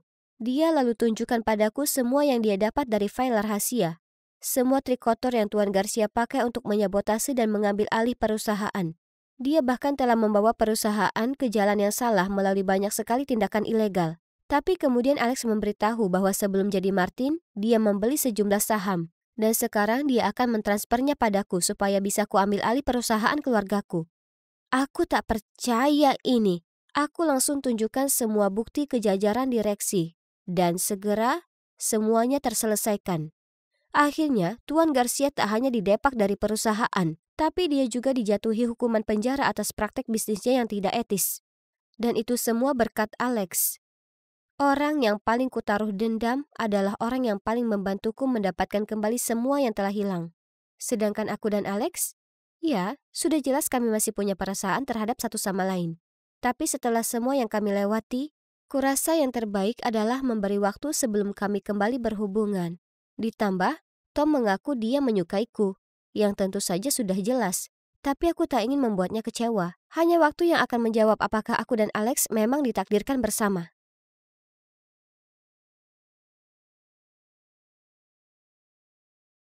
Wow, kontes balet internasional diadakan di New York tahun ini. Ya Tuhan, itu pasti spektakuler. Tapi... betapa berbedanya hidupku 5 tahun yang lalu. Aku baru saja memenangkan kontes balet kota dan ayah tidak berhenti tersenyum bangga. Untuk merayakannya, dia mengantar kami semua untuk membeli es krim ketika tiba-tiba. Aku tidak ingat banyak tentang hari itu setelah itu. Tapi aku kehilangan dia. Sedangkan aku selamat. Tapi aku mengalami luka yang mengubah hidup. Sejak itu, balet tidak lagi menjadi bagian dari hidupku. Dan di sana ada Bibi Robin dan sepupuku Nancy. Mereka sangat bersemangat dengan kompetisi ini. Aku bersumpah Nancy sudah mencoba 15 gaun. Baik bibiku maupun ibuku ketika dia masih hidup adalah balerina yang berbakat. Jadi, wajar saja jika Nancy juga mewarisi gen balet. Dia sekarang menjadi murid balet kota New York. Ini adalah sesuatu yang selalu kuinginkan. Tapi sekarang hanya bisa ada dalam mimpiku. Tiba-tiba terdengar suara pintu dibanting dan teriakan mengagetkanku. Joyce, Joyce, Joyce, buka pintunya, ini aku, Dylan. Aku membuka pintu dan menatap dengan mata terbelalak ke... Ya, Dylan, saudara tiriku. Terakhir kali aku melihatnya adalah 5 tahun lalu, ketika ibu tiriku membawanya pergi. Apa yang dia lakukan di sini? Sebelum aku sempat bereaksi untuk mengajaknya masuk, dia bergegas menghampiriku. Kak, kau harus menyelamatkanku. Aku harus tetap di sini, oke? Apa? Sama sekali tidak. Apakah kamu tahu rumah siapa ini? Nah, ternyata ibunya seorang pecandu judi, sehingga terlilit hutang dan kabur dari preman. Dylan yang malang tak punya orang lain untuk diajak bicara. Aku berhasil membujuk bibiku untuk mengizinkan Dylan tinggal bersama kami, meskipun dia bersikeras bahwa ini hanya sementara sampai ibunya ditemukan. Sebagai anak-anak pada umumnya yang memasuki fase pubertas, Dylan bukanlah orang yang paling mudah untuk diajak hidup bersama. Dan coba tebak siapa yang harus melindunginya setiap saat? Ya, aku. Minggu lalu, dia memecahkan seluruh tumpukan piring. Kemarin, dia menempelkan permen karet ke rambut Nancy. Dan hari ini, dia meninggalkan skateboardnya di tengah ruang tamu. Dan menyebabkan Bibi Robin terbang melintasi ruangan dan mendarat dengan wajah telungkup. Aduh. Dylan, kamu harus lebih berhati-hati. Aku akan segera berangkat kuliah. Jadi aku tidak akan berada di sini untuk melindungimu. Mereka akan mengusirmu jika kamu masih seperti ini. Hah? Kampus? Apakah maksudmu administrasi bisnis yang membosankan? Kupikir kamu menyukai balet, bukan? Tidak, itu cuma masa lalu. Sekarang aku tidak menyukainya, sama sekali. Aku tidak percaya padamu. Apakah hanya karena kamu duduk di kursi roda? Siapa bilang berada di kursi roda berarti kamu tidak bisa terus mengajar minatmu terhadap balet? Ini membuatku tercengang. Kata-katanya telah menyadarkan sesuatu dalam diriku. Namun, kenyataan tidak sesederhana itu.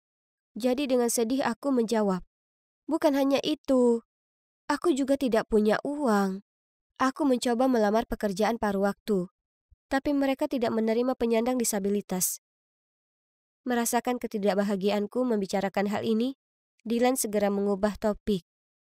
Oke, lupakan saja hal-hal bodoh itu. Besok, aku akan mengajakmu berbelanja. Oh, sudah lama sekali aku tidak mengunjungi mall. Dylan terus bertanya padaku apakah aku suka ini atau yang itu, tapi kami tidak punya cukup uang. Kenapa Bibi Robin tidak memberi kita uang jajan? Dylan terlihat sangat manis saat itu, jadi aku hanya duduk di sana dan tertawa, sementara dia mengerutkan kening dan cemberut. Lalu, Dylan tiba-tiba menyuruhku untuk tetap diam. Ketika dia memejamkan mata dan meraba-raba ke arah dua orang yang terlihat agak kaya, dan mengatakan kepada mereka, Tolong bantu kami tak punya apa-apa lagi untuk dimakan minggu ini. Tolong. "Ya Tuhan, apa yang sedang dimainkan saudaraku?" Aku membeku dan tidak bisa melakukan apapun selain menunduk ke lantai. Wanita itu mengeluarkan uang itu hendak menyerahkannya padanya. Tapi pria itu mengusap tangannya, menyebabkan uang itu jatuh ke tanah. Dylan dengan cepat mengambilnya. Oh, astaga. Pria itu langsung meraih pergelangan tangannya. Tertangkap basah.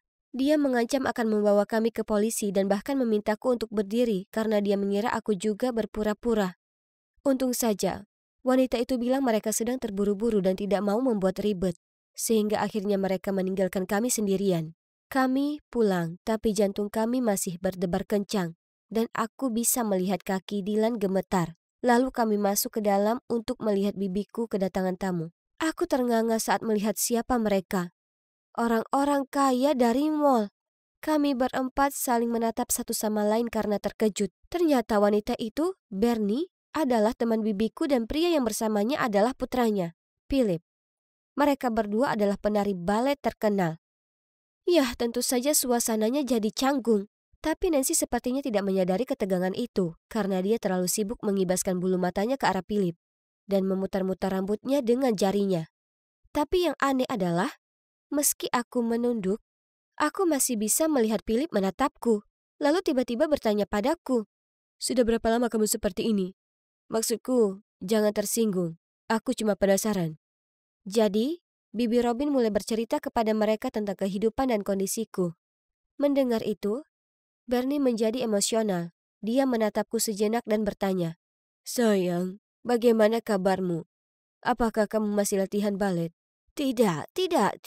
Dia tertarik pada bisnis sekarang. Dia akan mendaftar pada musim gugur ini. Bernie berhenti sejenak, lalu tersenyum berkata, Oh, bagus sekali. Aku senang kamu menemukan sesuatu yang kamu sukai. Aku tidak tahu kenapa, tapi aku merasa sangat sedih. Jadi aku minta diri untuk meninggalkan meja. Dylan mengikutiku dan memberikanku sebuah amplop. Aku melihat ke dalamnya. Isinya penuh uang. Aku hanya punya sebanyak ini, tapi tolong ambillah. Dan ikuti kelas balet lagi. Jantungku berdebar kencang. Bagaimana dia mampu mendapatkannya? Tapi kemudian, dia tidak memberiku waktu untuk mengatakan apapun ketika dia mengambil kembali uang itu dan berkata, Oh, atau izinkan aku yang mendaftarkanmu. Dan yang mengejutkan, dia benar-benar melakukannya. Dylan menemukan sebuah pusat yang memberikan beasiswa bagi siswa penyandang disabilitas. Sejak itu, aku kembali ke dunia balet. Sepertinya aku hidup kembali. Setiap hari aku sangat ingin bangun untuk mengikuti hasratku. Dan aku juga berlatih untuk kontes balet internasional di New York. Suatu saat setelah latihan, aku melihat seseorang di dekat pintu, memperhatikanku. Philip. Aku tidak tahu kenapa, tapi begitu aku melihatnya, hatiku berdebar. Dia berjalan ke arahku, dan kami mulai berbicara. Ternyata, dia mengajar di pusat ini. Setelah itu, dia selalu meluangkan waktu untuk membantuku selama latihan, dan sepertinya kami adalah pasangan yang serasi. Tapi hal-hal baik tidak bertahan lama. Hari itu aku sedang berlatih dengan Philip ketika ada suara yang berseru, "Joyce, kenapa kamu ada di sini?" Aku berbalik kaget melihat Nancy yang melotot berdiri di pintu ruang latihan. Ternyata Nancy datang untuk bertemu dan menyapa siswa di pusat kami, dan tidak sengaja melihat Philip membantuku. Mungkin dia kesal karena kami terlihat cukup dekat. Setelah itu, kami bertemu di kamar mandi. Lalu Nancy bertanya kepadaku, "Aku tahu kamu tidak punya $1 pun. Jadi siapa yang memberi kamu uang untuk ini?" "Oh, itu Dylan." "Berhentilah berbohong. Dia cuma anak bodoh. Aku tidak bisa membayangkan dia punya sisa $1.500 untuk membayar 6 bulan kelas pelajaran." "Kamu minta Phil untuk membayar kelasmu, kan?" Berhenti bersikap lemah untuk mendapatkan simpati orang lain. Itu tidak terdengar seperti sesuatu yang biasanya dilakukan oleh sepupu manisku. Iya kan? Jadi, apakah Dylan berbohong padaku? Kursus ini bukan beasiswa untuk penyandang disabilitas? Mustahil. Aku segera mengemasi barang-barangku untuk pulang untuk berbicara dengan Dylan tentang hal ini. Namun dalam perjalanan keluar, aku bertemu Philip. Jadi aku bertanya kepadanya apakah benar tidak ada beasiswa seperti itu di pusat ini. Tapi dia hanya menghela napas dan membawaku ke tempat yang tenang untuk bicara. Dan apa kalian tahu? Dia mengakui bahwa dialah yang sebenarnya telah merencanakan segalanya dengan Dylan. Dan bahkan mengatakan bahwa dia menyukaiku dan ingin membantuku. Aku kaget. Tapi jauh di lubuk hati, aku juga senang mendengarnya. Sama seperti aku menyukainya. Tapi aku merasa seperti beban. Dan Nancy juga menyukainya, jadi aku menolaknya. Nancy tidak lagi sama setelah itu. Setiap kali mata kami bertemu, dia berbicara lalu membuang muka. Lalu suatu kali aku menemukan sepatu baletku basah oleh kopi. Dan di lain waktu bahkan ada catatan di tasku yang berbunyi, "Jangan kejar Philip karena kamu tidak bisa lari. LOL. Pasti sepupuku tercinta yang melakukan hal ini, kan? Aku merasa sedikit kesal pada awalnya, tapi aku tidak punya waktu untuk meladeni permainannya. Aku ada kompetisi untuk berlatih. Kemudian, sehari sebelum pertunjukan, aku tiba di rumah untuk mendengar Bibi Robin di ruang tamu sedang berhadapan dengan Bernie. "Hei, kamu harus mengirim lebih banyak uang. Joyce ikut serta dalam kompetisi balet kali ini. Jadi biayanya agak mahal. Benarkah? Tapi kamu bilang dia tidak tertarik pada balet lagi. Lagi pula, kenapa dia tidak mengambil beasiswa balet untuk New York City Ballet?" Berhenti keluar dari topik. Ingat, kamu adalah penyebab kematian saudara iparku dan kaki keponakanku. Jadi, kamulah yang harus disalahkan seumur hidup ini. Dan sekarang kamu bahkan tidak dapat menyisihkan uang receh untuk mendanai mimpinya. Apa? Apa yang mereka bicarakan? Aku sangat terkejut hingga tas belanjaanku terjatuh ke lantai. Bibi Robin berbalik dan melihatku. Menyadari bahwa aku telah mendengar semuanya, dia memberi isyarat kepadaku agar masuk ke dalam ruangan dan menceritakan seluruh kisah tragisnya. Ternyata, penyebab kecelakaan itu tak lain adalah Bernie. Dia menyeberang jalan tanpa melihat, sehingga menyebabkan ayahku banting setir untuk menghindarinya dan menabrak pohon. Setelah itu, dia melarikan diri. Karena dia sangat panik dan takut hal itu akan mempengaruhi reputasinya. Melalui persahabatannya dengan Bibi Robin, dia mengetahui situasiku dan masih memberikan uang bulanan sebagai kompensasi untukku. Bagaimana dengan beasiswa yang dibicarakan Nona Bernie? Baiklah. Lagi pula kamu tidak bisa bersekolah di sekolah itu. Jadi, lebih baik biarkan Nancy yang mengambilnya, kan? Apa? Aku tidak percaya bibiku akan melakukan itu. Dia tahu betapa aku menyukai balet.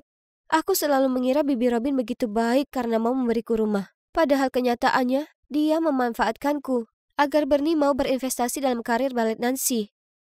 Kata kekecewaan tidak bisa sepenuhnya menggambarkan perasaan aku saat itu.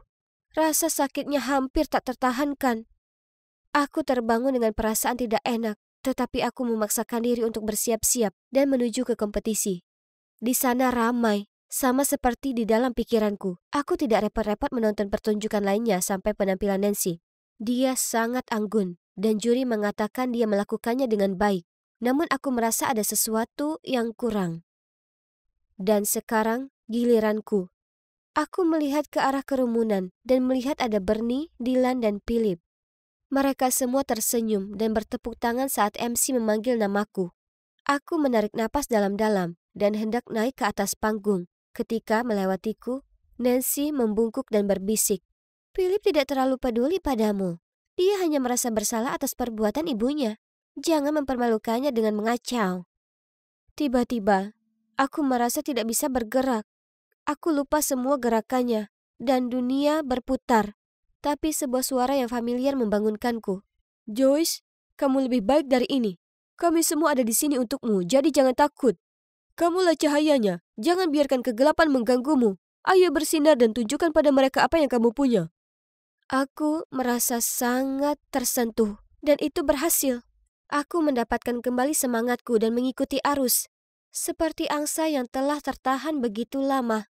Aku hanya melakukan apa yang ingin kulakukan. Aku tidak peduli tentang apapun, siapapun. Saat ini, aku akan hidup untuk diriku sendiri. Dan mungkin para juri juga merasakan hal yang sama. Aku sangat bahagia mendengarnya. Hadirin sekalian, pemenang kontes ini adalah Joyce Baker. Semua orang datang untuk memberi selamat padaku, termasuk Bernie. Dia mencoba menahan air mata saat dia meminta maaf atas segalanya. Masa lalu adalah masa lalu, dan aku tahu apa yang terjadi adalah kecelakaan yang mengerikan. Itu adalah sesuatu yang harus selalu dia jalani, dan sepertinya itu sudah cukup. Jadi aku memeluknya dan mengatakan kepadanya bahwa tidak apa-apa. Karena yang penting aku bisa menari lagi, dan rasanya luar biasa. Jadi, apa selanjutnya? Ya, aku tidak bersekolah di sekolah bisnis. Sebaliknya, aku melanjutkan karir baletku. Aku juga menjalani perawatan untuk kondisiku. Dan suatu hari nanti, aku berharap akan menaiki panggung, tampil bersama Philip. Ngomong-ngomong tentang Philip, terima kasih atas bantuannya. Dylan dan aku pindah ke rumah kami sendiri. Dan Dylan baru saja mendapat beasiswa di SMA bergengsi, yang sepertinya sangat dia sukai. Oh, dan satu hal lagi, Philip dan aku sekarang resmi berpacaran. Dan ini dia, akhir dongengku yang bahagia. Teman-teman, teruslah kejar impian kalian meski ada kesulitan. Karena semua hal baik menantimu di ujung jalan.